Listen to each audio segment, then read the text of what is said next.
오늘 영상을 보시면요. 매년 오르는 물가, 점점 늘어나는 기대 수명과는 관련 없이 걱정 없는 노후를 보내려면 얼마가 필요한지 딱 아시게 될 거예요.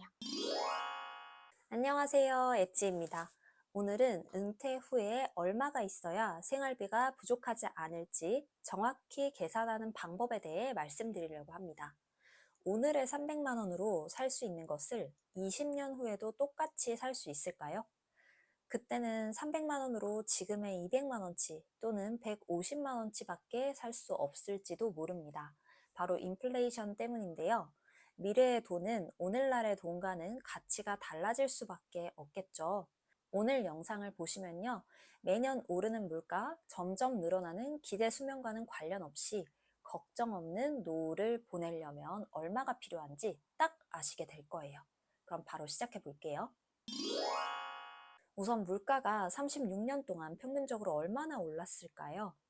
86년부터 22년도까지 36년 동안 매년 평균적으로 3.58%가 올랐습니다. 앞으로도 약 3% 정도씩 매년 오른다고 가정하고 계산해 볼게요. 그 전에 우리는 4% 룰에 대해서 알 필요가 있어요. 트리니티 대학에서 발표한 연구 내용인데요. 4% 룰이라는 건 자신이 모아둔 은퇴 자금의 4%만을 사용하면 죽을 때까지 파산하지 않는다는 법칙인데요. 4%인 이유는 은퇴 자금을 미국 주식 75%, 채권 25% 비중으로 투자했을 때 연간 7% 수익률을 얻을 수가 있고요. 물가 상승률을 3%로 가정하면 4%를 사용할 수 있기 때문이에요. 그러니까 연간 7% 수익을 낼 수 있다면 인플레이션 방어를 하면서 수익금의 4%만 사용해서 계속 원금을 훼손하지 않으면서 평생 먹고 살 수가 있는 거죠. 그럼 이걸로 은퇴자금을 한번 계산해 볼게요. 은퇴자금 곱하기 4% 해서 1년 생활비가 되면 되는 거죠. 만약에 10억 원을 은퇴자금으로 모았다면 10억 곱하기 4% 해서 4천만 원이 되고요. 이걸 12개월로 나누면 월 333만 원을 쓸 수가 있습니다. 근데 반대로 나는 333만 원 부족하다, 500만 원씩 써야 된다라고 생각을 하시면 500만 원씩 12개월 해서 6천만 원이죠. 그러면은 땡억 곱하기 4% 해서 6천만 원이 되어야 하기 때문에 이 땡억은 15억이 나옵니다. 그래서 15억이 은퇴자금으로 필요하게 되는 거예요. 이 표를 참고하시면 생각하기 편하실 거예요. 여기서 핵심은 두 가지입니다. 첫 번째는 필요한 1년 생활비가 적을수록 은퇴자금은 작아지고요. 두 번째, 인플레이션을 연 3%로 계산했을 때 매년 7% 이상의 수익을 내야 은퇴자금의 훼손 없이 평생을 먹고 살 수 있다는 거예요. 혹자는 물어볼 수 있어요. 그냥 원금 깎아먹고 살면 되지. 왜 꼭 원금을 훼손하지 않아야 하냐? 저는 그렇게 생각합니다. 살면서는 수많은 변수가 나오죠. 큰 수술을 하게 돼서 수술비 및 간병비가 필요할 수도 있고요. 직장에서 은퇴는 했지만 새로운 장사나 사업을 시작할 수도 있고요. 자식이 결혼을 해서 도와주고 싶은 마음이 들 수도 있죠. 내가 혹여나 몸이 안 좋아져서 생각한 은퇴 시기보다 좀 더 앞당겨서 쉬게 될 수도 있고요. 주변을 보면 정말 수많은 변수들이 있더라고요. 그래서 저는 이 룰을 지키는 게 꼭 필요하다고 생각합니다. 그렇다면 연 7% 이상의 수익을 도대체 어떻게 내냐? 연구 포트폴리오, 가속 듀얼 모멘텀 등 수익률이 7% 이상인 포트폴리오는 정말 많이 공개가 되어 있어요. 제가 제일 간단하게 최근에 소개해드린 스파이 30, QQQ 30, 슈드 40, 이 비율로만 투자를 해도 연평균 수익률이 14%가 넘습니다. 물론 과거가 미래를 보장하지 않기 때문에 이 수익률을 보수적으로 10% 미만으로 잡는다 해도 연 7% 수익은 충분히 달성 가능한 거죠. 은퇴자금을 아주 직관적으로 계산하는 계산기도 있어요. 파이어 계산기 또는 낙원 계산기라고 구글에서 검색하시면 되는데요.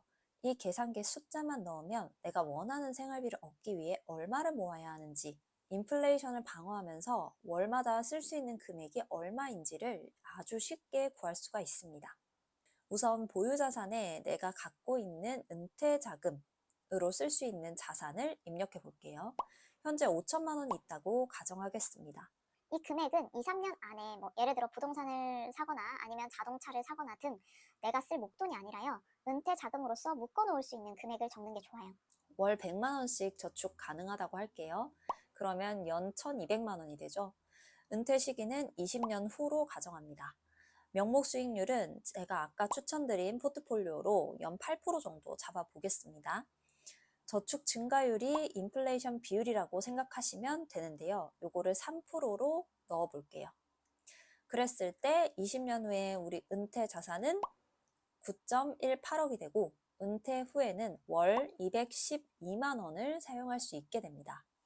이때 명목 수익률이 8%이고 실질 수익률은 5%로 나와 있죠. 이거는 인플레이션 3%를 빼고 실질적인 수익률이 5%라는 말이거든요.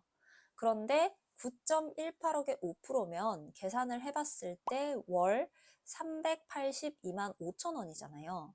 근데 380만 원 정도 돼야 되는데 왜 212만 원으로 확 줄어들었을까요? 이 차액인 170만 원은 인플레이션을 방어하기 위해서 계속 원금과 재투자를 해야 되기 때문이에요. 그러니까 이 계산기는 물가 상승률도 반영을 해주고 원금 고갈 없이 계속 생활비를 쓰려면 얼마를 월에 쓸 수 있는지를 잘 계산을 해주는 거예요. 정말 대박이지 않나요? 아래쪽으로 가면은 내가 필요한 월 소비액을 설정할 수도 있어요. 300만 원으로 월 소비액을 설정을 하면 20년 후에 은퇴자금으로 13억이 필요하다고 나오죠. 위의 시뮬레이션보다 3.82억을 더 모아야 된다는 계산까지 해줍니다. 참고로 저희 부부는 공적연금과 임대소득 외의 현금 흐름으로 금융자산을 만들어 보려고 하는데요. 그것 때문에 이 계산기를 사용하게 됐고요. 연 8% 이상의 포트폴리오로 굴려서 월 200만 원 이상 들어오게 하려면 20년간 1200만 원 정도 저축을 해야 된다는 걸 알게 됐거든요. 공적연금과 월세, 그리고 이 낙원 계산기로 계산한 건 모두 인플레이션을 반영해주기 때문에 세 가지 모두를 사용하시는 것을 추천드립니다. 여러분들도 구체적으로 은퇴 후 생활비를 계산해 보시고 평생 동안 풍요로운 생활 하시길 바랄게요. 그럼 정리해 보겠습니다. 첫 번째, 인플레이션 걱정 없이 오래 살아도 걱정 없이 생활비를 만들려면 연 7% 이상 수익을 내야 한다.